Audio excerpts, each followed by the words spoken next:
Recently I came across short stories of Leo Tolstoy, which this is one.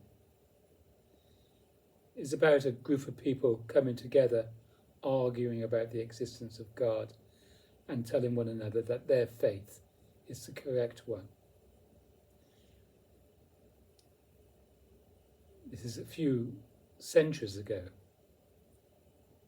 A lot has happened since then. However, there's still a lot of arguments and wars and conflicts amongst nations regarding religion.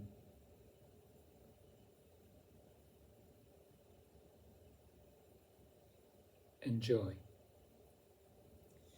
It's called the Coffee House of Surat. In the town of Surat in India was a coffee house where many travellers and foreigners from all parts of the world met and conversed. One day, a learned Persian theologian visited this coffee house. He was a man who had spent his life studying the nature of the deity and reading and writing books upon the subject. He had thought, read, and written so much about God that eventually he lost his wits, became quite confused, and ceased even to believe in the existence of God. The Shah, hearing of this, had banished him from Persia.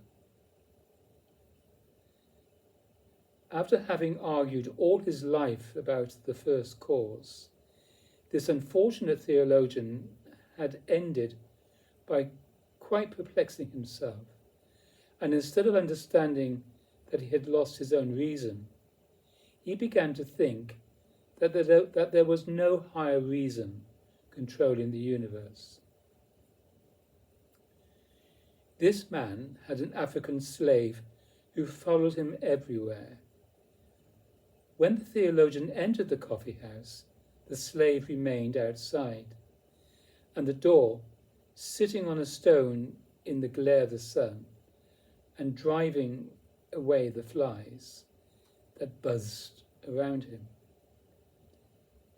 The Persian, having settled down on a sofa in the coffee house, ordered himself a cup of opium. When he had drunk it, and the opium had begun to quicken the workings of his brain, he addressed his slave through the open door. "Tell me, wretched slave," said he, "do you think there is a God or not?" "Of course there is," said the slave, and immediately drew from under his girdle a small idol of wood. "There," he said, "that is the God who has guarded me from the day of my birth. Everyone in our country worships the fetish tree from the wood of which this God was made."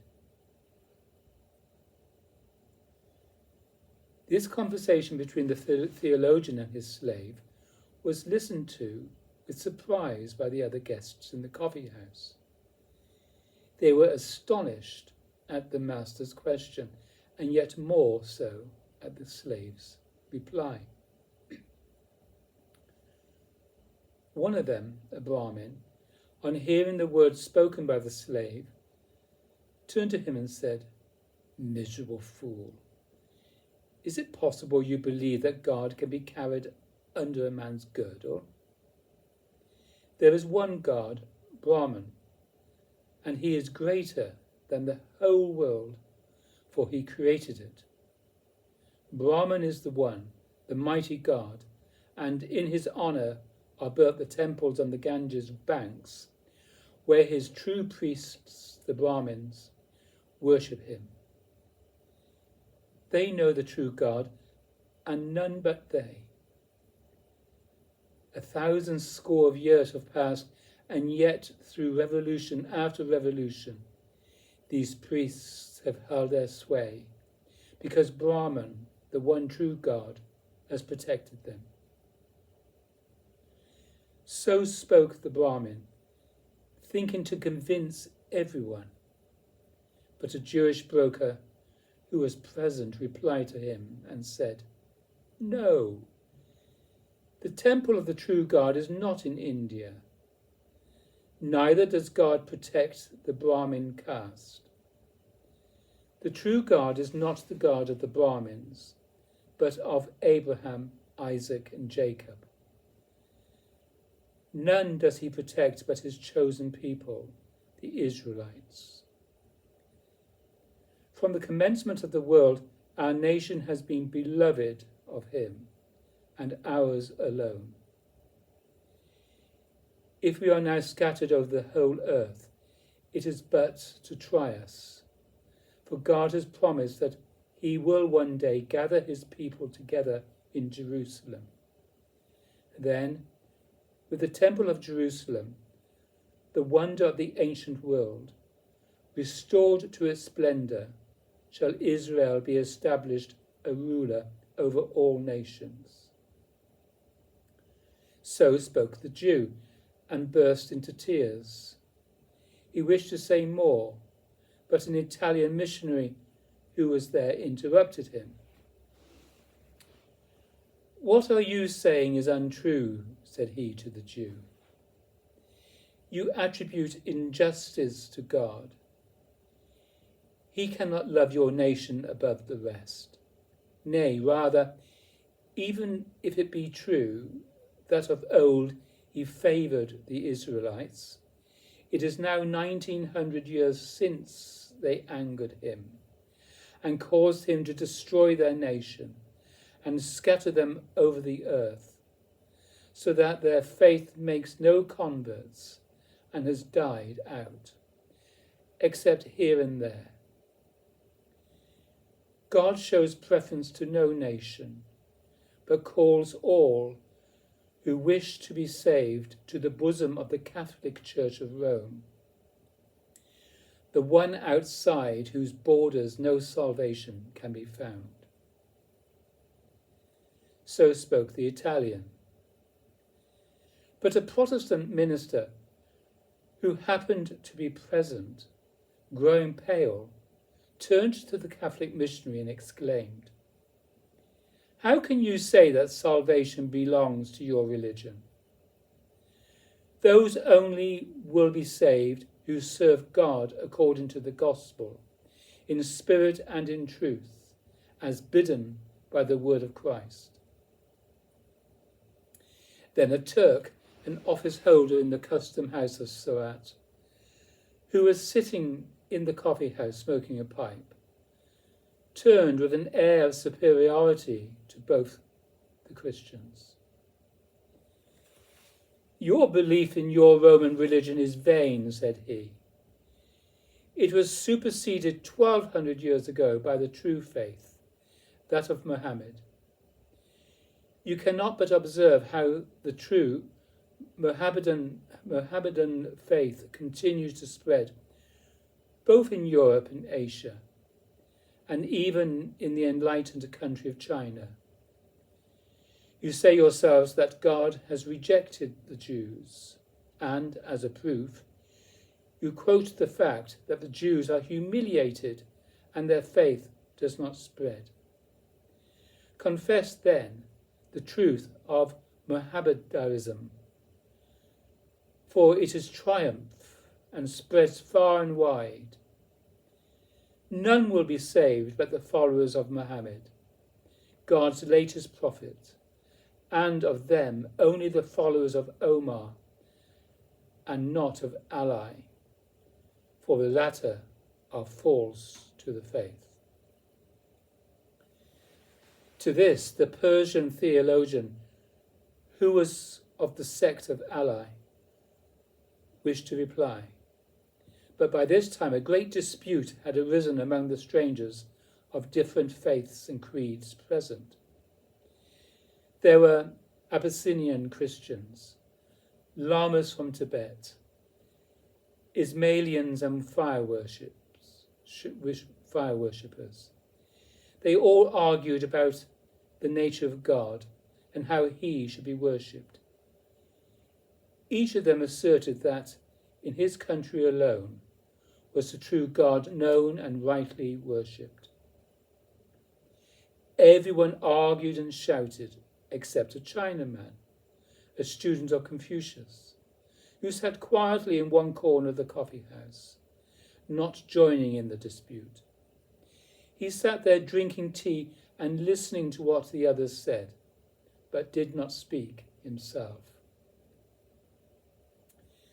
The Turk noticed him sitting there and appealed to him, saying, "You can confirm what I say, my good Chinaman. You hold your peace, but if you spoke, I know you would uphold my opinion. Traders from your country who come to me for assistance tell me that though many religions have been introduced into China, you Chinese consider Mohammedanism the best of all, and adopt it willingly. Confirm then my words and tell us your opinion of the true God and of his prophet." "Yes, yes," said the rest, turning to the Chinaman. "Let us hear what you think on the subject." The Chinaman, the student of Confucius, closed his eyes and thought a while. Then he opened them again, and drawing his hands out of the wide sleeves of his garment, and folding them on his breast, he spoke as follows, in a calm and quiet voice. "Sirs, it seems to me that it is chiefly pride that prevents men agreeing with one another on matters of faith. If you care to listen to me, I will tell you a story which will explain this by an example. I came here from China on an English steamer which had been round the world. We stopped for fresh water and landed on the east coast of the island of Sumatra. It was midday, and some of us, having landed, sat in the shade of some coconut palms by the seashore, not far from a native village. We were a party of men of different nationalities. As we sat there, a blind man approached us. We learnt afterwards that he had gone blind from gazing too long and too persistently at the sun, trying to find out what it is in order to seize its light. He strove a long time to accomplish this, constantly looking at the sun, but the only result was that his eyes were injured by its brightness, and he eventually became blind. After a while, the blind man said to himself,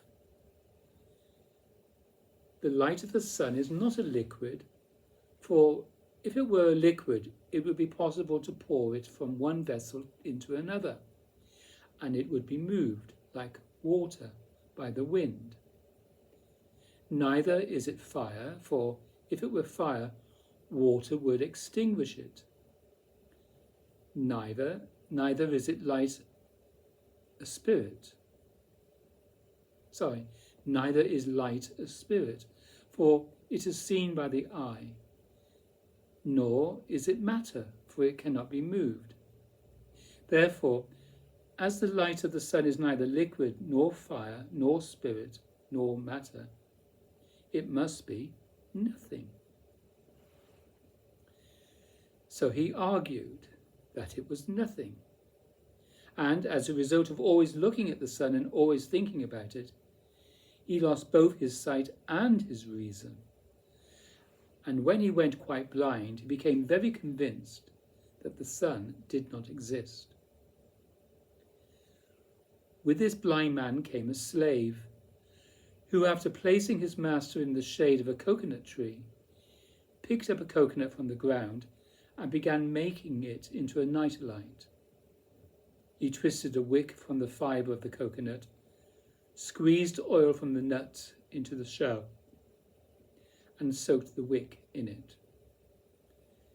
As the slave sat doing this, the blind man sighed and said to him, "Well, slave, Was I not right when I told you there is no sun? Do you not see how dark it is? Yet people say there is a sun. But if so, what and where is it? I do not know what the sun is, said the slave. That is no business of mine. But I know what light is. Here, I have made a night light by the help of which I can serve you and find anything I want in the hut. And the slave picked up the coconut shell, saying, This is my son.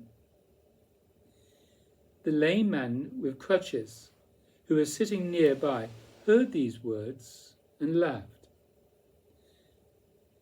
The lame man said, You have evidently been blind all your life, said he to the blind man, not to know what the sun is. I will tell you what it is.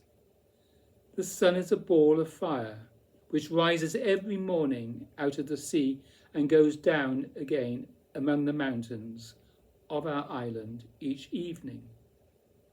We have all seen this, and if you had had your eyesight, you too would have seen it. A fisherman who had been listening to the conversation said, It is plain enough that you have never been beyond your own island. If you were not lame, and if you had been out as I have in a fishing boat, you would know that the sun does not set among the mountains of our island, but as it rises from the ocean every morning, so it sets again in the sea every night. What I am telling you is true, for I see it every day with my own eyes. Then an Indian who was of our party interrupted him by saying, I am astonished that a reasonable man should talk such nonsense.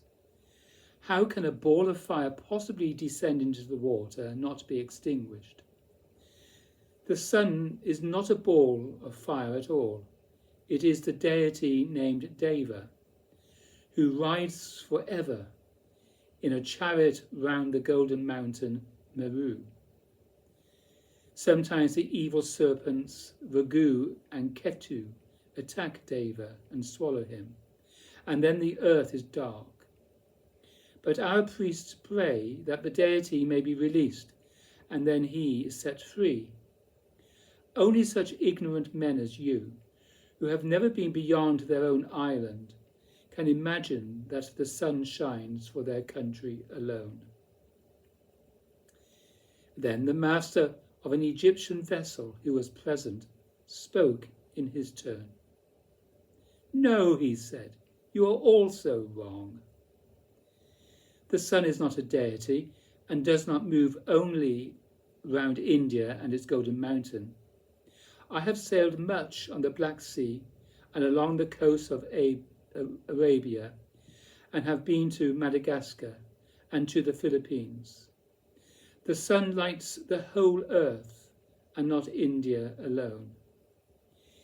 It does not circle round one mountain, but rises far in the east, beyond the Isles of Japan, and sets far, far away in the west, beyond the islands of England.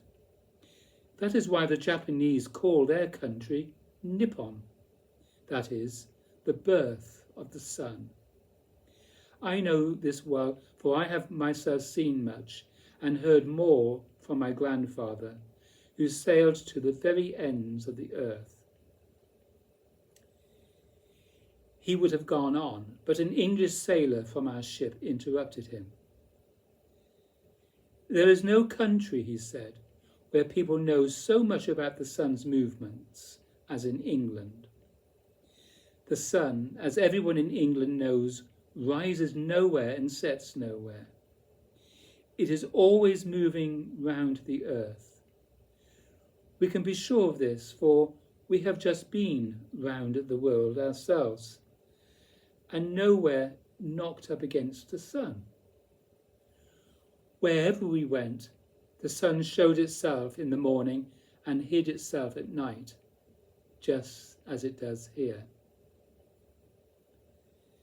And the Englishman took a stick and, drawing circles on the sand, tried to explain how the sun moves in the heavens and goes round the world. But he was unable to explain it clearly, and pointing to the ship's pilot, said, "This man knows more about it than I do. He can explain it properly." The pilot, who was an intelligent man, had listened in silence to the talk till he was asked to speak. Now everyone turned to him, and he said, "You are all misleading one another and are yourselves deceived. The sun does not go around the earth, but the earth goes round the sun, revolving as it goes, and turning towards the sun in the course of every 24 hours, not only in Japan and the Philippines and Sumatra, where we are now, but Africa and Europe and America, and many lands besides. The sun does not shine for some one mountain, or for some one island, or for some one sea, nor even for one earth alone, but for other planets as well as our earth. If you would only look up at the heavens, instead of at the ground beneath your own feet, you might all understand this, and would then no longer suppose that the sun shines for you or for your country alone." Thus spoke the wise pilot, who had voyaged much about the world and had gazed much upon the heavens above. So, on matters of faith, continued the Chinaman, the student of Confucius, it is pride that causes error and discord among men. As with the sun, so it is with God. Each man wants to have a special God of his own, or at least a special God for his native land. Each nation wishes to confine in its own temples him, whom the world cannot contain. Can any temple compare with that which God himself has built to unite all men in one faith and one religion? All human temples are built on the model of this temple, which is God's own world. Every temple has its fonts, its vaulted roof, its lamps, its pictures or sculptures, its inscriptions, its books of the law, its offerings, its altars and its priests. But in what temple is there such a font as the ocean, such a vault as that of the heavens, such lamps as the sun, moon and stars, or any figures to be compared with living, loving, mutually helpful men? Where are there any records of God's goodness so easy to understand as the blessings which God has strewn abroad for man's happiness? Where is there any book of the law so clear to each man as that written in his heart? What sacrifices equal the self-denials which loving men and women make for one another? And what altar can be compared with the heart of a good man, on which God himself accepts the sacrifice? The higher a man's conception of God, the better will he know him. And the better he knows God, the nearer will he draw to him, imitating his goodness, his mercy, and his love of man. Therefore, let him who sees the sun's whole light filling the world refrain from blaming or despising the superstitious man, who in his own idol sees one ray of that same light. Let him not despise even the unbeliever who is blind and cannot see the sun at all. So spoke the Chinaman, the student of Confucius, and all who were present in the coffee house was silent, and disputed no more as to whose faith was the best.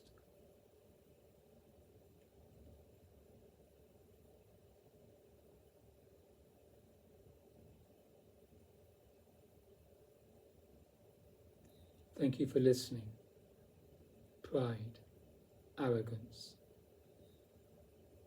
the root of which is this self-tension that I'm more important than you. To relax that tension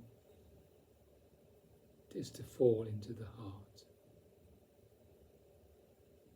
And then we will be quieted, silenced